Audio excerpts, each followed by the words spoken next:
Hey everyone, guess who's back in town? Yeah, it's me. Who the hell else would it be? Welcome to Twitter Chat. Sorry I've been away so long, everyone. Not really quite sorry, because I was in Jamaica, tanning on the cliffs of Negril. Yeah, that's right, you heard me, Negril. Sand, sea, sun, cheap beer, a little bit of whatever else, I'm just saying. Anyway, good times in Jamaica. Twitter Chat is back in town, and I'm gonna eat up this fucking world with Twitter Chat, okay? Look out, Twitter. My first guest today, I'm gonna have on the actual show in studio, Jean-Claude Lafon. Who the hell is Jean-Claude Lafon? Well, he's the president of D.D.P Studios, of course, and the creator of a documentary that's actually trending and hashtagging all over the internet. What would Jesus say to a gay man? I don't know. I was asked, I was stumped, because I had no friggin' idea what he would say to a gay man besides, bitch, how you nails so clean? It's a gay secret. I'll let you in a little later. Stay tuned. When we come back, we're gonna meet this guy, Jean-Claude Lafon, and maybe Jesus. Who knows who's gonna pop in here. See you soon, guys. Good to be back.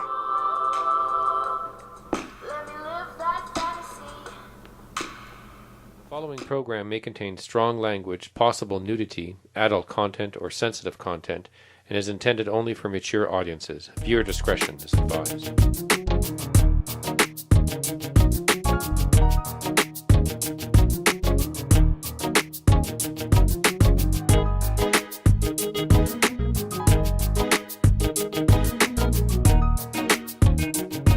Welcome back to Twitter Chat. I'm your host, Daniel Murphy. Now, I told you before, my first guest in studio, Jean-Claude Lafon, friends with Jesus, actually, on a first-name basis with him, I believe. We're going to be talking with him in a sec. He's in the studio. But first, I wanted to mention something that I've noticed, or you may have noticed. I have glasses. These are new. My eyes are not quite as young and beautiful as they appear on screen.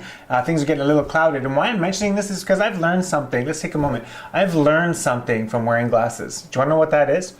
Do not, guys, listen, do not pee with them on your head and look down. Because my glasses fell into a toilet. I'm just saying. These ones, I've watched them, whatever. Don't judge me, okay? You don't know me. Anyway, just wanted to let you know, don't pee and look down. Okay, welcome to the studio, my first guest, Jean-Claude Lafon. Please come in and join me. Hi. Please sit down. Don't touch anything. Don't touch anything? Please, Okay, cool. thank you. Hi, Jesus guys. Christ, don't touch anything. Now, that's my segue. What, excuse me. What are we talking about? Jesus Meets the Gay Man. What is this Jesus Meets the Gay Man? Oh, well, Jesus Meets the Gay Man is a documentary that I kind of wrote in 1999. It's based upon my personal story of living in Timmins, Ontario. Okay. And basically, it's like in the 80s, it's like 40 below with no gay bar to go. Basically, that's one of my log lines I use a lot. And technically, it was kind of like a hard situation. Like, you're a gay man in a mining town. There's no gay people. Gay is not cool. Okay. I loved hockey, but gay and hockey didn't match. And then, and then all of a sudden I found Jesus. So you're cold. This is what you've said. You're cold, right. You're hard, and you're in Timmins. And hard. And you're gay. I can see why you might have thought Jesus may be able to help you. But, Yeah. So my point being I had a is, crush on Jesus, I guess. I don't know. It's the abs. It's the He abs. does it. That's Our what friend Carla... Carla Collins, yes. She's in love with the six-pack of our friend Of Jesus. Jesus, yeah. Which is fine. Who isn't? I mean, I have the ab. Just the one. But whatever, don't judge me again. Whatever. We're talking about Jesus. He may help me. That's Anyways, in Timmins, it's cold. Yeah. You're gay. Yeah. Jesus. What's the connection? I don't understand. So what happened? Okay, well, so what happened is I was so confused as a young teenager. I had to get the fuck out of Timmins. Like, You seriously. can swear on my show. It's I can okay. swear. We Yeah, could swear. it's Okay, allowed. good. So I had to get the hell out of Timmins like so fast because I was just like saying I can't develop here. My confidence was down. It hinders your entire creativity as a human being, really, because you're so afraid. You can't get drunk as a teenager, because if you got drunk, you would slip it out, and then you get the slip shit. what out when you're drunk? That's right. No kidding. if only it was that fun. But nonetheless, what happened is that after my being young, and I went to college really early. I went to Humber College for photography, so professional photographer. That's how I started my career, and then got into acting and filmmaking and everything else afterwards, schooling. So as well. when did you meet But then Jesus? when I met Jesus, basically, I met Jesus when I was in college, and I was confused because it was still not too cool to be gay, and I was kind of afraid of the gay community here in Toronto because it's like, I don't know. It's There's not like no need to explain. I know. You don't have to explain. I am So- gay and lived in Toronto. You should be afraid. I know. I mean, but you know what? Back in the day, That's true. when it was 80s, That's right. it was all good. We used to just hang out, down on Church, Young, whatever, Gloucester. Steps. Who remembers the steps at church? I mean, that was the best place to hang. That's right. And you could be yourself and relax, and it was a different world. Now, in a world of grinder apps for your cell phone, where if Yeah. you're both interested in blowjobs, all of a sudden your phones go off and you're dating each other. Yeah. What the hell? I know. So yes, I can see where you've come to Toronto now, and you're almost over inundated with gay allowances almost. I know. You know what? I think the fear. I had so much fear in me as a young teenager, and I think even when I was in college, I was so fearful of just being myself that I nearly created personas in order to try to avoid of who truly I was. Okay. And it became kind of like. It became like lying to protect oneself, you know. sure, for So it's sure. not like lying to hurt somebody, which would that that needs to be forgiven. But lying to protect oneself, that's to me that was what I was trying to do, and it was so difficult because I had to find myself, and then finding Jesus, I had an spiritual experience with Jesus, because I really thought after reading some of the Bible and some of the book, I mean it's the most selling book in the world. I mean Okay. it's hard to sell this one, For sure. but the fact is that I felt like his story is so cool. Jesus is really cool. Like Jesus was not an ass. Like in the Bible, he was like a totally awesome. Well, where do you think? My question: where do you think religion now has? Actually, what gives the right for religion to assume any kind of love is wrong? This is my question. So you're in the closeted, essentially, is what you're saying, as a homosexual, and religion has seen fit that you're going to remain there because it's wrong for you to be who you are. That's right. To me, I don't make the correlation. Why would religion tell you one thing and then preach another? So you can be who you are, but don't be who you are. Well, I guess it's like I put this all the time. I says I met Jesus spiritually, but and then when I went to the church, it wasn't the same as the brochure. But the fact is that Jesus, Jesus was completely different from what I understood and when I read than what the church was preaching. Okay. But the church uses fear and it uses intimidation, and they say, well, Deuteronomy says that that homosexuality is a sin, and also this, and then Galatians there was a reference. It was either bestiality or homosexuality. There's a problem with interpretation. Oh, for sure. But the fact is that you feel guilty. Says, well, maybe they're right. They're the church, Of course. So then the self-doubt kicks in. That self-doubt and kicks you in. feel guilty. I'm already feel no confidence That's to right. begin with. That's right. So why not beat down the beaten? Yeah. Yeah. Well, that's actually ridiculous. Yeah. And it's good that you've brought this documentary to light, because not only is it going to sort of answer a lot of questions, it may in turn open a lot of doors for a lot of men or women or youth who's now struggling with who they are, not sure what they are, and afraid to be who they are. That's right. Which is a complete bullshit, because religion does not teach hate. Religion teaches love. That's right. So get your nose out of everybody else's business and let people live their own fucking lives, is what I'm saying. That's because right. as far as religion goes, it's like a bucket of shit. I wouldn't carry it around for nothing, because everyone is equal as far as I'm concerned. Anyway, we're going to throw to a clip about Jesus meeting the gay man. It's full of celebrities and people. Hold on, let me call it up here. We're going to take a peek at it, and then we're going to come back and wrap up this conversation with JC. Jesus Christ, no pun intended. Whatever. BJIC. Move out of the way. Jesus Christ.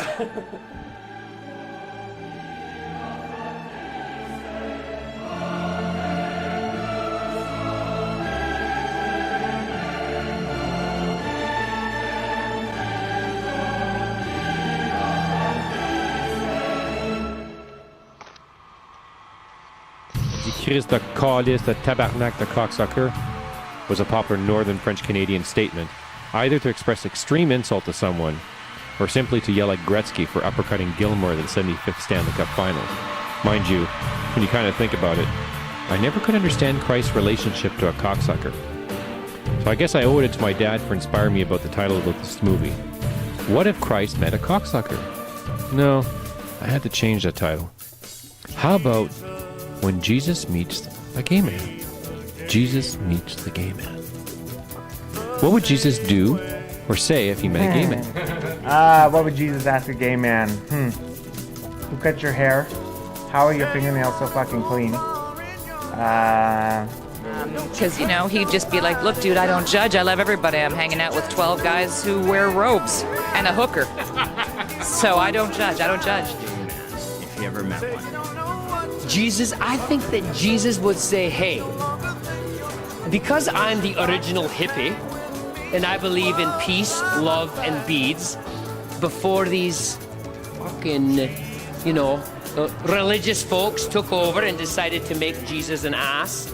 He's not an ass. He's the original hippie. He would say, do your thing. Love each other. He would say it. He would say, love whoever you want to do. I've got a thing about, don't get me started with the Bible. It needs a bit of a rewrite. Do you think Jesus would say if he ever had the chance to meet a gay guy? Well, I think he'd be looking in the mirror. Awesome! I said he'd probably ask him who does his hair. I think if Jesus was alive today and he reflected back on what had happened in time, he would be like, you just go and be a fierce fucking bitch. And then he'd maybe do like, that's what I think he would say. Because times are a-changing, Jesus, and just come on down with us. It's going to be better. I just want to ask you one more thing. What do you think that Jesus would say to a gay man if he met a gay man? Hallelujah! There you go. Thank you, Miss Carlotta Carlisle. And he says, I think they'll have a chance if they can survive my followers. Right? And I think Jesus would say the same thing. I think, if Jesus met a gay man, I think what he would say to him is, I'm so sorry for what my followers have done to you. Wow. I'm so sorry for what the church has done to you. I never intended this. It's not what I would want. Jesus would say that, I don't need to talk to you, gay person. You're okay. I need to talk to all the other arseholes out there who think there's something wrong with you because it's something I might have said. So I'm not going to talk to you, queer person. You have your shit together. I need to go on and talk to these other... That he did. He's very open-minded. I mean, he went around trying to convince people of shit. And he wasn't out to, put anyone down or be judgmental. Jesus was cool and probably bi. Being who you are. It's like, don't change anything. You're just awesome. Whatever you do in life, whatever you like, whatever your preferences are, that's cool. I mean, if anybody knows about, being crucified, literally, it would be, it would be Mr. Jesus Christ. He had a lot of haters, So we're asking this question. What do you think Jesus would say to a gay person? I think he'd say there's room at the table for one more. That is so nice. Just one question. What do you think Jesus would say to a gay man if he was to meet a gay man, especially on a day like today? What would Jesus say to a gay man? Besides nice outfit. Well, I don't think that it would be an issue. I just don't think it would be an issue. So I think it would be like anyone else. It'd be, hi, how are you? Happy Pride. I've seen lots of pictures with him without his top on, and brother is cut. Jesus has got the obliques and the six-pack, so I think he and the gay man would talk about working out, right? And maybe where the best places are. So I think they'd have a great chat. I think it would go on for a long time.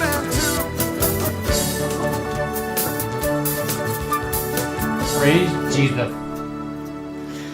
Oh, wow. Okay, so if you had the pleasure to watch that little clip, pretty funny. Yeah. Pretty funny. You got quite the plethora of celebrities out there talking about Jesus. No kidding. We had I had to twist a few nipples to get that done though, but Maggie Casella helped a lot too, and it was all our friends, Carla Collins, and all, it was great to have Scott, on board, and then Rick Mercer. Yeah, but funny enough, speaking of steps earlier, Church Street, Scott Thompson. Yeah. I think he invented steps on Church Street. Yeah. But no, that's amazing. You got all those celebrities in there talking about Jesus Christ. That's right. We're going to take a huge bus. That's what we want to do. Is we take a huge bus and go to Northern Ontario, of course, to Timmins. Images of Priscilla, Queen of the Desert, come flashing into my mind. Right. Are you going to get a big shoe and sit in it? You know what? I never thought of the shoe. You could sing opera from the big shoe. But it's for Jesus, so maybe we should have a cherub. Oh, yeah. And don't take this the wrong way. What about a giant cross? I just say it's Jesus. Anyways, thank you for joining me. Before you go, where can people find out more information? Obviously, ddpstudios.com. ddpstudios.com, that's right. They got the clip they can access. Check out more. Twitterchat.com is my show and my site. Visit me. There's information. I blog it, reblog it, I post it, I retweet it daily. I do live on camera. When I am not on camera, I'm usually dead. So I get recharged and they turn my shit back on. That's how it works. Anyway, thank you for coming in. Give me a hug. Thank you, sir. Jesus Christ, get the fuck out of my studio. Thanks very much. Okay, bye, guys. All right, take care. Back to me. It's all about me. It's my show, Twitter Chat. Should just be called Dan's fucking show. But whatever. You know, there's bosses, there's people I have to appease. Anyways, that's great. I can't wait to see this finished documentary. Not only can I not wait to see it, I know I'm in it, of course, and there's parts of it I'm going to play. If you wonder what I'm doing, I'm just going to try on some tunes in the background because I like to talk with music. It makes me feel good. It makes me feel like Joe over in the studio on the beaches when he's throwing his shit together and he's got his jazz show happening. You ever see how cool and well together that guy keeps his shit? It's like it's all on the level. Even with cats running in the background, that bitch never breaks a sweat. He's good. He's got moves. Anyways, Jesus meets the gay man. What's he going to say when the documentary's over? And you know what? JC, eventually you can ask that bitch yourself because you're going to be face to face. I don't know if I'm going there. I got a spot somewhere else. It's hot. And I need a tan. Anyway, we'll get back to that. Thank you for joining me on Twitter Chat today, of course, with JC, Jesus. I want to show a little quick clip. Lords, I got to get back to you, girl, but I have a crush on a few celebrity friends, and I wanted to throw to this clip because not only is she fierce, this bitch is beautiful, and I wanted to show some TNA on my show. So hold on a sec, let it load up. Carla, come on, girl, don't let me down. Everyone's waiting to see your TNA. JC, I'm experiencing technical difficulties.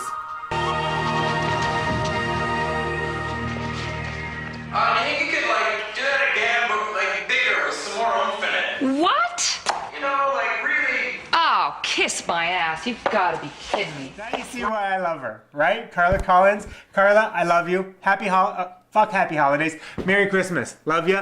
I'll see you guys next Sunday. We're going to be shooting an episode where we talk about Richard Ryder, a Canadian comedian. This bitch is hilarious. I'm going to show you a clip. We're going to end actually on this clip. I'm going to air it right to the end. It's only 4 minutes. It's called Wilhelmina Fingerdo, and this is her craft corner. This is what has inspired me to be a decorator. Personally, the $1 Million Makeover and all my show ideas come from Wilma. I mean, she's amazing. Just take a peek at Wilma's Craft Corner. She made these glasses this year to watch RuPaul's Drag Race Season 1 because, well, watch it and you'll clearly understand why. Is the lens cap off? Because I'm not filming this piece of crap again. Oh, hey! Hi! I'm Wilma Fingerdo, and this is the Fingerdo Craft Corner. And today I'm going to show you how to make your own pair of VasaVision glasses. Now, I know that we're over halfway through RuPaul's Drag Race Season 1, which is why I invented these. You can't just look Ru right in the face with Season 1. You'll just burn your retinas out. It's like looking at an eclipse is all I'm saying. So, I'm sorry for the delay, but we had some technical issues. Just saying, they're all solved now. Okay, so for this project, you are going to have to haul your cookies down to your local dollar store. Now, if you don't know where your local dollar store is, you should go ask a drag queen, because I'll tell you right now, pounds to pennies, she knows where it is, I am just saying. Once you're there, you are going to want to get yourself a pair of sunglasses. It doesn't matter what kind or how they look like, because you're going to cover them up anyway. But if you want, you can look for some novelty glasses with sparkly edges like this, and then it'll pretty up your glasses, but it's not important. It's just an aesthetic thing. You're also going to need to get yourself a paint roller. And you can get those at the dollar store too, but make sure that the roller slides off or you'll like to never get that thing off. Seriously, I hauled and hauled and pulled and I got nothing. I'm just saying. You are also going to want to get yourself some little jars of Vaseline. I'm so serious. Do not go to the dollar store for those. That's cheap. It's not Vaseline, it won't be VasaVision, and everyone will know that you're hard on a budget. I am just saying. So just for 2 of these is $3. It's so cheap and so serious. Okay, the last thing you'll need is what I like to call the magic wand for drag queens. It's a glue gun. I'm so serious. But be careful with your glue gun. Many a queen has been scarred for life using one of these little babies is all I'm saying. Okay, so first off, you are going to want to break off the arms on your sunglasses. And then you are going to want to glue the roller to the back of it like this. Now, be liberal with the glue. Don't be shy. You want to really like this. You want a lot of glue on there. No one's going to see the back anyway, so don't be shy with that glue is what I'm saying. Then you want to glue the Vaseline jars onto the glasses. Now the thing with the Vaseline jars is they can look like eyes, so you want to think about which way you're doing them. Are they looking up? Are they looking over here? They're looking over here? Maybe they're just looking down? Don't do cross-eyed. Don't do cross-eyed. Nobody looks good cross-eyed, I am just saying. Okay, so then you glue those on and voila! Your own pair of VasoVision goggles, suitable for watching RuPaul's Drag Race or Hollywood stars over 50 on TV in high def. I'm just saying, it's okay. Now, if you want, you can also use reading glasses and buy a couple of these little tiny little Vaseline jars, and you can make yourself a pair of opera glasses for the Dowager Duchess in your group. Yes, I watch Downton Abbey. RuPaul isn't the only show on TV. Don't tell me I said that. I'm so serious. So there you have it. That's my craft corner on how to make yourself a pair of VasoVision glasses at home. On my next craft corner, I'm going to show you how to make one of my wonderful hats. In French, that's chapeau. I say it in French so that I can actually apply for a council grant here in Canada and get these things paid for. I'm just saying. Till next craft corner, miss me. Mwah.